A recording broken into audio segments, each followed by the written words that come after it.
It is now 6:17 on this Monday night. So, Betsy, typically, this is peak foliage time, right? Yeah, we're usually in the thick of things by now. We've even typically had a frost by now, and that hasn't been the case. Mom and Dad came over yesterday, watched the game. My mom was talking about her tomatoes are still growing. So, you know, it's a little wonky this year. Temperatures back into the 40s as we pass the midnight hour, but we are still under clear skies. It is the cool, crisp kind of fall night that we have and that we actually love here in the area.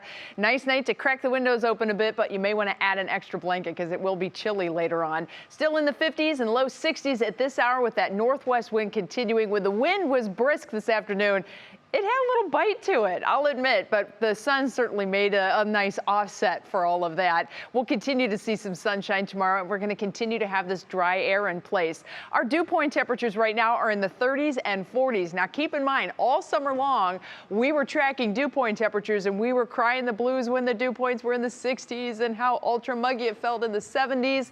This is dry, so we have very comfortable conditions around northeast Ohio. That dry air extends higher into the atmosphere, too. The northwest wind coming in off the lake, that's what popped up the few clouds that we did have today, so that's a little bit of a small slice of humidity in the atmosphere, but the bigger slice of the atmosphere is dry all the way out into the plain states. We got to go clear out here to Utah to get into our next storm system. This is winding up, and it will be marching eastward. As it does so, we will see high clouds on the increase late Wednesday.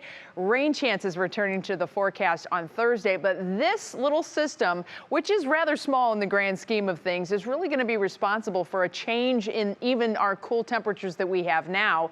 You can see our little system here, and then there's some larger systems out to the west. We'll deal with those later. But really, this is the one that is going to come in, and it's going to stir things up. There's some cold air that is sitting in western portions of Canada, and as our little storm system makes its way into the plain states, at the same time, that push of cold air is trying to come south.